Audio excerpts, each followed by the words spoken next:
అందరికీ నమస్కారం అండి. నేను మీ జగదీష్ టంకాల.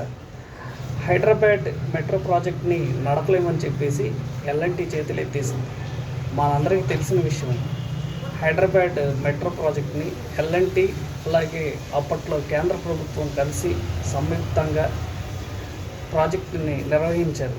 అలాగే రాష్ట్ర ప్రభుత్వం కూడా ముగ్గురు కలిసి నిర్మించారు. అయితే ఇప్పుడు వస్తున్న పరిస్థితుల రీత్యా వస్తున్న లాసెస్ని చూసి మేము హైదరాబాద్ మెట్రోని టేక్ ఆఫ్ చేయలేమని చెప్పేసి ఎల్ఎన్టీ సంస్థ చేతులు ఎత్తేసింది.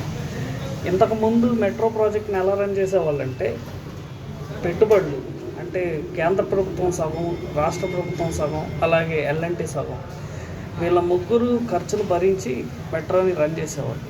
తాజా పరిస్థితుల రీత్యా ఎల్ఎన్టీ ఈ ప్రతిపాదనల నుంచి తప్పుకోవడం జరిగింది. అలాగే మొత్తం కేంద్ర ప్రభుత్వం మీద బర్డన్ వేసేసి ఎల్ఎన్టీ వాళ్ళు ఈ ప్రాజెక్ట్ నుంచి తప్పుకుంటున్నట్టు పేర్కొన్నారు. అయితే దీని మీద కేంద్ర రాష్ట్ర ప్రభుత్వాలు ఏమి స్టేట్మెంట్ ఇస్తాయో చూడాలి.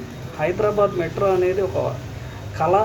చాలామంది మధ్యతరగతి వాళ్ళు ఆఫీసులకు వెళ్ళే వాళ్ళకి ట్రాఫిక్ లేని రూట్గా మెట్రో సేవలు అందిస్తుంది. బట్ దీనికి రాష్ట్ర ప్రభుత్వాలు, కేంద్ర ప్రభుత్వాలు ఎలా స్పందిస్తాయో చూడాలి. భవిష్యత్తులో ఏం జరుగుతుందో వేచి చూద్దాం. Thank you.